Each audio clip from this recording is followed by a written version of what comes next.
Et si tout ce que l'on croyait savoir sur le bonheur était faux?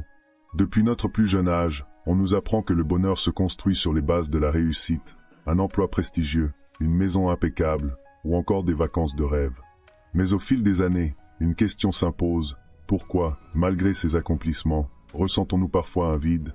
Cette quête effrénée semble toujours nous échapper, comme un mirage dans le désert. Et si, au lieu de chercher une destination lointaine, nous regardions autour de nous, là où le bonheur se cache peut-être, dans l'instant, dans nos choix, dans nos perceptions? Cette réflexion va bien au-delà d'un simple constat. Elle touche à des mécanismes profonds. Pourquoi sommes-nous si souvent pris dans le piège des comparaisons sociales? Pourquoi notre cerveau s'attarde-t-il davantage sur ce que nous n'avons pas, plutôt que sur ce que nous possédons déjà? Ces schémas, hérités de l'évolution, sont amplifiés par les pressions modernes.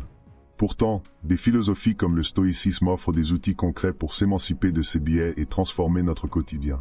Dans cette vidéo, nous allons explorer, étape par étape, les clés stoïciennes qui permettent non seulement de comprendre ces mécanismes, mais surtout de reprendre le contrôle. Chaque section est essentielle pour créer un cheminement logique et profond.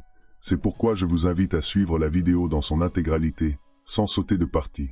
Si ces réflexions éveillent en vous une curiosité ou un besoin de changement, abonnez-vous à la chaîne Esprit Stoïcien et activez les notifications. Vous y trouverez des vidéos conçues pour inspirer et vous accompagner dans une quête d'équilibre et de sérénité. Prenez une grande respiration, laissez de côté distraction et attente, et plongeons ensemble dans cette quête. Car, comme nous allons le découvrir, le bonheur n'est pas une destination, mais une manière de voyager. La manière dont nous concevons le bonheur est profondément influencée par la société dans laquelle nous évoluons. Depuis des siècles, nous sommes bercés par l'idée que le bonheur réside dans l'accumulation de biens matériels, de réussites professionnelles ou dans l'atteinte de certains idéaux de vie. Mais cette vision, bien qu'omniprésente, est-elle véritablement la clé d'une existence épanouie? Le stoïcisme nous invite à remettre en question cette croyance. Il nous pousse à comprendre que le bonheur ne se trouve pas dans les possessions ou les accomplissements, mais dans notre capacité à vivre en accord avec nos valeurs et à cultiver notre esprit. Ce conditionnement social repose sur des mécanismes psychologiques bien connus, comme l'effet de comparaison sociale. Nous nous comparons constamment aux autres, souvent de manière inconsciente, à travers des critères superficiels, la taille de leur maison, la marque de leur voiture, ou encore leurs publications sur les réseaux sociaux. Ce phénomène est amplifié par le monde numérique, qui nous offre une vitrine de la vie des autres, bien souvent embellie et irréaliste. Pourtant, ce cycle de comparaison ne fait qu'alimenter un sentiment d'insatisfaction chronique, nous laissant croire que le bonheur se trouve toujours ailleurs. Pour illustrer cette idée, imaginez un instant un professionnel qui décroche enfin le poste de ses rêves, après des années de travail acharné. Il pense que cette réussite marquera le début d'une vie heureuse. Pourtant, une fois installé dans son nouveau bureau, il réalise rapidement que cette victoire ne comble pas le vide qu'il ressentait déjà auparavant. Ce sentiment de déception est révélateur. Ce n'est pas le poste en lui-même qui est en cause, mais l'attente irréaliste qu'il avait placée en lui. Ce piège, auquel nous succombons souvent, est ce que les stoïciens décrivent comme une confusion entre l'extérieur, les circonstances, les possessions, et l'intérieur, notre esprit, nos perceptions. Repenser le bonheur implique donc de réévaluer nos attentes et nos priorités. Les stoïciens nous apprennent que la véritable source de satisfaction est interne. Cette perspective nous libère du poids des attentes sociales et des pressions extérieures. Si nous sommes capables de trouver du sens dans nos actions, d'agir en accord avec nos valeurs, et de développer une résilience face aux aléas de la vie, alors le bonheur devient une constante, et non une quête incessante. Mais il ne suffit pas de comprendre ce concept, il faut aussi apprendre à l'intégrer dans notre quotidien. Une méthode simple consiste à prendre un moment chaque jour pour réfléchir à nos aspirations profondes. Quelles sont les valeurs qui nous animent? Pourquoi poursuivons-nous certains objectifs? Cette introspection, bien qu'inconfortable au départ, est essentielle pour s'affranchir des illusions modernes. Ainsi, en révisant notre rapport au bonheur, nous posons les bases d'une vie plus sereine, moins dictée par les impératifs extérieurs. Mais pour que cette révision ait un impact durable, il faut apprendre à vivre pleinement le moment présent, comme nous allons le voir maintenant. Alors que nous venons de comprendre que le bonheur ne réside pas dans une destination future, il est tout aussi essentiel de réaliser que notre esprit a une fâcheuse tendance à nous éloigner du présent. Combien de fois avons-nous passé un repas, une promenade ou même un moment de repos à ressasser des souvenirs ou à anticiper des soucis? Cette dispersion mentale nous prive d'une ressource précieuse, l'instant présent. Les stoïciens, à travers leurs écrits, rappellent constamment l'importance de ce moment éphémère, le seul véritablement à notre portée. Ce comportement trouve ses racines dans notre cerveau, conçu pour assurer notre survie. La rumination sur le passé nous aide à tirer des leçons de nos erreurs, tandis que l'anticipation nous permet de nous préparer aux dangers à venir. Mais dans nos vies modernes, ces mécanismes deviennent souvent dysfonctionnels, générant stress et anxiété. Cette incapacité à habiter pleinement le présent est exacerbée par nos modes de vie, notifications incessantes, multitâches permanents, et une pression constante pour faire plus. Pour comprendre cette idée, imaginez un randonneur qui, au lieu d'admirer le paysage autour de lui, passe son temps à regarder la carte pour planifier la prochaine étape ou à se lamenter sur les obstacles déjà rencontrés. Il arrive peut-être à destination, mais il est passé à côté de la beauté du voyage. Cet état d'esprit, bien que courant, est celui que les stoïciens cherchent à combattre. Habiter l'instant présent ne signifie pas ignorer le passé ou l'avenir, mais apprendre à leur donner la juste place. C'est une discipline qui se cultive, et non un état naturel. Marc Aurèle, dans ses pensées pour moi-même, nous invite à revenir à ce moment précis, sans distraction. Il s'agit d'un exercice d'humilité, accepter que le passé ne peut être changé et que l'avenir reste incertain. Mais comment traduire cette idée dans notre quotidien? Une méthode accessible est celle de la pleine conscience, inspirée des pratiques stoïciennes. Par exemple, choisir une tâche banale comme boire un café et s'y consacrer entièrement, sentir la chaleur de la tasse, le goût du liquide, le moment de calme qu'il procure. Ce type d'attention intentionnelle, appliquée à plusieurs moments de la journée, transforme progressivement notre rapport au temps. En réapprenant à vivre dans le présent, nous découvrons une joie simple, dépouillée des attentes et des regrets. Cette habitude, bien qu'apparemment anodine, est une des pierres angulaires du bonheur selon les stoïciens. Et pour aller plus loin dans cette quête de sérénité, il est crucial de comprendre la distinction entre ce qui dépend de nous et ce qui échappe à notre contrôle. Une idée que nous explorons à la suite de ce voyage introspectif. Une des idées les plus puissantes du stoïcisme repose sur une distinction fondamentale, ce qui dépend de nous et ce qui ne dépend pas de nous. Cette différenciation, souvent évoquée dans les écrits d'Épictète, est un outil essentiel pour réduire les frustrations et les souffrances inutiles. Pourtant, elle va à l'encontre d'un instinct profondément ancré dans notre esprit, le besoin de tout contrôler. Comprendre cette idée et apprendre à l'appliquer demande une certaine discipline, mais ses effets sur notre bien-être sont inestimables. Notre cerveau est conçu pour chercher à influencer son environnement afin de maximiser les chances de survie. Cela explique pourquoi nous sommes souvent obsédés par des choses qui, en réalité, échappent à notre emprise, l'opinion des autres, les résultats de nos efforts, ou encore les événements mondiaux. Ce comportement, bien qu'utile à nos ancêtres face à des menaces immédiates, devient problématique dans nos sociétés modernes où les sources de stress sont omniprésentes et souvent hors de portée. Prenons un exemple concret, un parent qui se ronge les sangs à l'idée que son enfant fasse des choix mauvais ou risqués dans sa vie. Ce souci, bien que naturel, reflète une tentative de contrôler ce qui ne peut l'être, la volonté et les décisions de l'enfant. Plus cette obsession grandit, plus elle empoisonne la relation et engendre un stress inutile. Ce parent, en apprenant à distinguer ses responsabilités, guider, accompagner, aimer, de ce qui échappe à son contrôle, les choix de son enfant, peut retrouver la sérénité et la qualité de cette relation. Cette idée stoïcienne ne se limite pas à la parentalité. Elle s'applique à toutes les sphères de notre vie, notre travail, nos relations sociales, et même notre santé. Chaque fois que nous nous préoccupons excessivement de ce qui ne dépend pas de nous, nous gaspillons une énergie précieuse et aliénons notre esprit. En revanche, en recentrant nos efforts sur ce que nous pouvons influencer nos pensées, nos actions, notre manière de réagir, nous regagnons un sentiment de maîtrise. Pour intégrer ce principe dans notre quotidien, un exercice simple peut être mis en place. Chaque soir, prenez quelques minutes pour réfléchir aux préoccupations de la journée. Notez-les sur une feuille en 2 colonnes. Dans la première, écrivez celles qui dépendent de vous, et dans la seconde, celles qui ne dépendent pas de vous. Cette pratique, inspirée des réflexions stoïciennes, aide à clarifier l'essentiel et à lâcher prise sur le reste. Avec le temps, ce processus devient instinctif. Vous apprenez à diriger votre énergie vers ce qui compte vraiment. En appliquant ce principe, non seulement vous réduirez considérablement vos frustrations, mais vous libérez également votre esprit pour vous concentrer sur des actions significatives. Et justement, ces actions significatives doivent être guidées par un principe fondamental du stoïcisme, la vertu. Une idée qui nous mène au cœur de ce qui constitue une vie épanouie. Si le stoïcisme nous pousse à abandonner l'illusion du contrôle total, il ne nous invite pas pour autant à adopter une attitude passive face à la vie. Bien au contraire, il nous appelle à agir, mais avec discernement. Et pour guider nos actions, il propose une boussole universelle, la vertu. Pour les stoïciens, la vertu est la source d'une vie véritablement heureuse. Mais qu'entend-on par vertu? Elle ne se limite pas à des règles morales figées. Elle incarne 4 grandes qualités: la sagesse, le courage, la justice et la tempérance. Ce sont ces piliers qui, selon eux, permettent de vivre en harmonie avec soi-même et avec le monde. Dans nos sociétés modernes, l'idée de vertu peut sembler dépassée ou abstraite. Pourtant, elle est plus pertinente que jamais.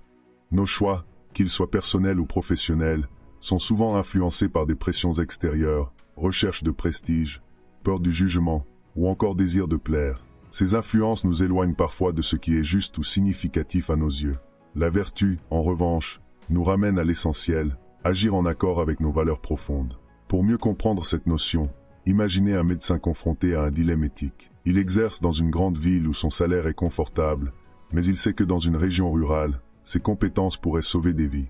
En choisissant de quitter sa position lucrative pour répondre à cet appel, il incarne les vertus de justice, agir pour le bien d'autrui, et de courage, accepter les sacrifices personnels nécessaires. Ce choix, bien qu'exigeant, lui procure une satisfaction profonde, celle d'avoir aligné ses actions sur ses principes. Cette capacité à agir en vertu n'est pas innée, elle se cultive. Pour commencer, il est essentiel d'évaluer régulièrement nos choix. Pourquoi prenons-nous certaines décisions? Répondent-elles à des attentes extérieures ou à un désir authentique? Cette introspection, bien que difficile, nous aide à clarifier nos priorités et à identifier les moments où nous nous écartons de nos valeurs. Les stoïciens proposent également des exercices pour renforcer notre engagement envers la vertu. L'un d'eux consiste à visualiser notre journée à venir en imaginant les défis auxquels nous pourrions être confrontés. Comment réagirions-nous de manière juste et courageuse dans ces situations? En répétant cet exercice, nous conditionnons notre esprit à rester aligné avec nos principes, même face aux pressions extérieures. En plaçant la vertu au centre de nos actions, nous découvrons une forme de bonheur durable. Ce bonheur ne dépend pas des circonstances, mais de notre capacité à vivre en harmonie avec nos valeurs. Et dans cette quête, même les épreuves les plus difficiles peuvent devenir des opportunités de croissance et de résilience. Un concept que nous explorons davantage en poursuivant cette réflexion. Le bonheur est souvent perçu comme l'absence de difficultés, un état de confort où les obstacles n'existent pas. Pourtant, cette vision va à l'encontre de l'une des idées fondamentales du stoïcisme.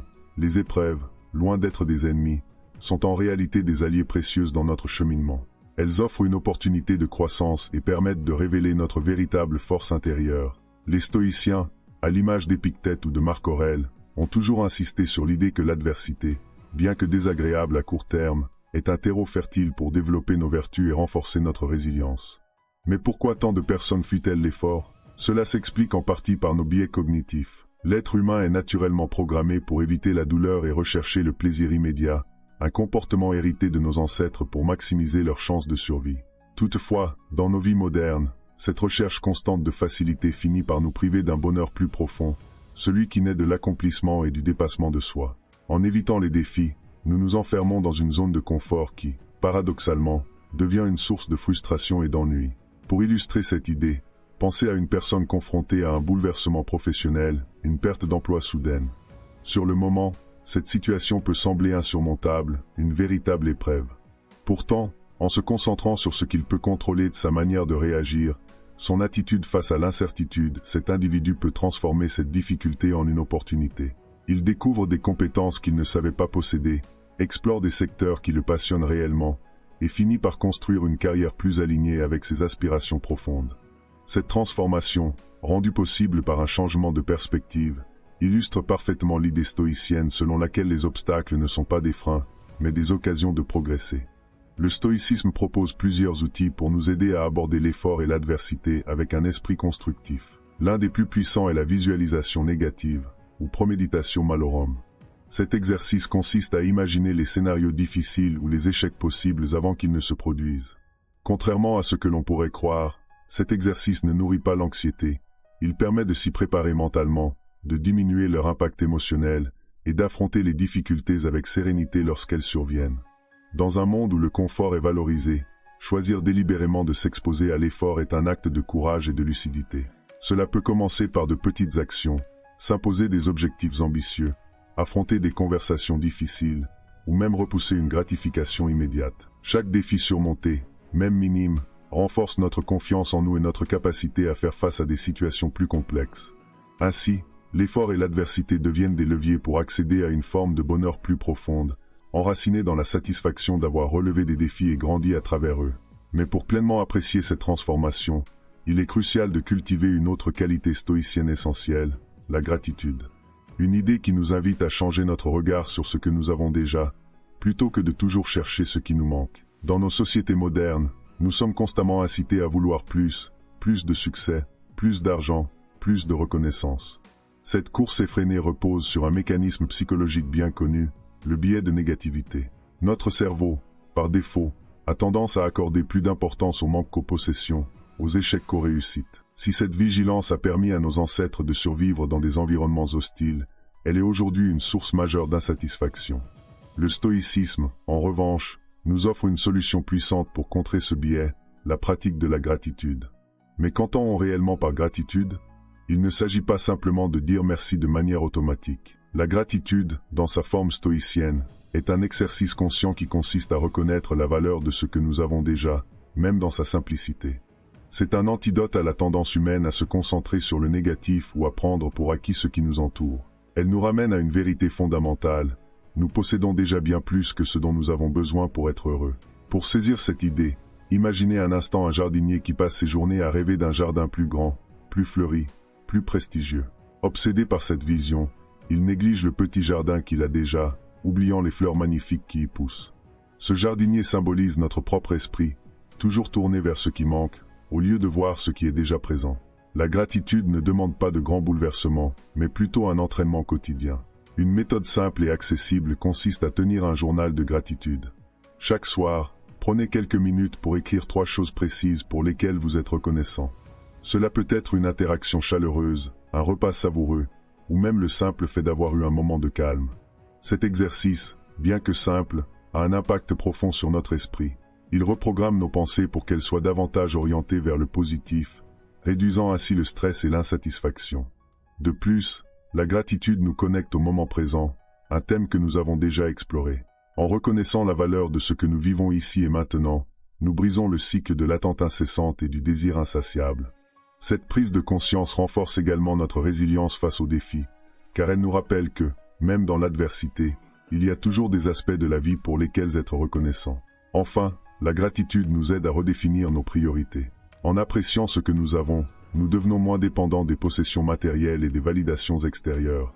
Nous réalisons que le bonheur ne réside pas dans l'accumulation, mais dans la capacité à savourer pleinement ce que nous possédons déjà. Ce changement de perspective nous rapproche d'une vie plus simple, un concept que nous approfondirons dans la section suivante, dédiée à la sobriété volontaire.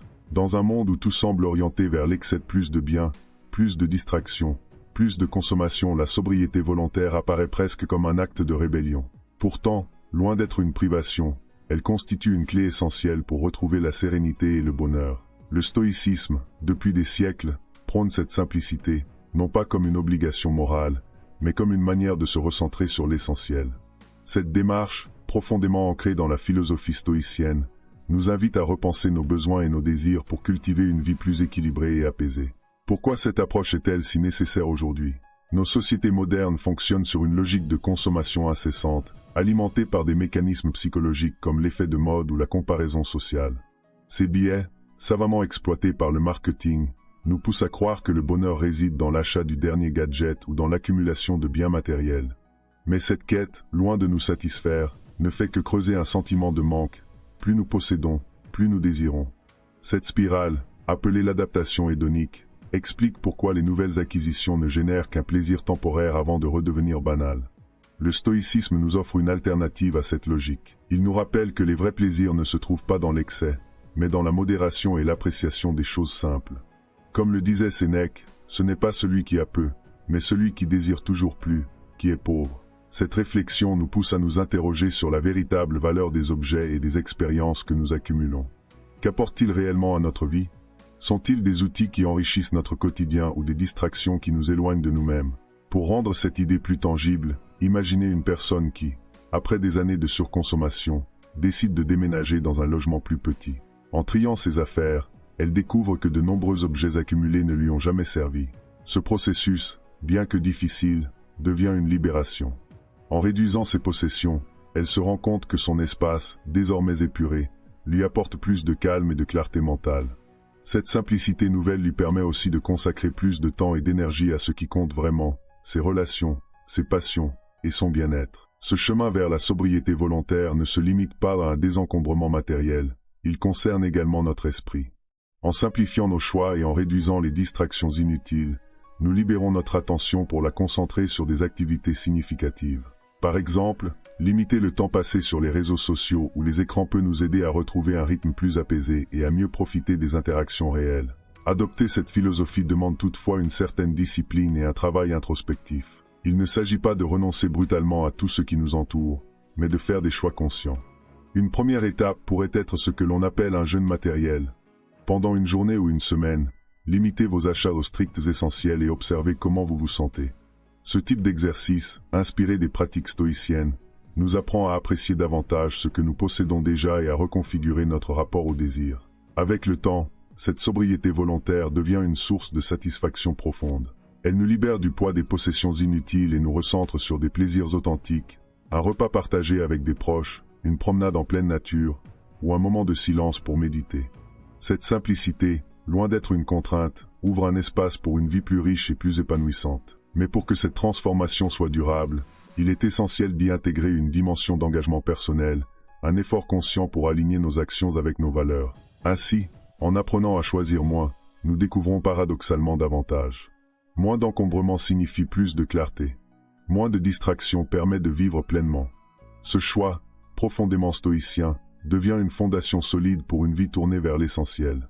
Mais avant de conclure ce voyage introspectif, il est important de souligner que ces principes, aussi puissants soient-ils, ne peuvent se suffire à eux-mêmes. Ils nécessitent un engagement quotidien, une pratique constante et une réflexion continue. Tout au long de cette réflexion, nous avons exploré des clés fondamentales pour transformer notre rapport au bonheur, revoir nos attentes, habiter l'instant présent, distinguer ce qui dépend de nous, agir avec vertu, embrasser l'effort, cultiver la gratitude, et enfin, choisir une sobriété volontaire. Ces principes, bien qu'anciens, résonnent profondément dans notre monde moderne, offrant des outils concrets pour naviguer dans la complexité de nos vies.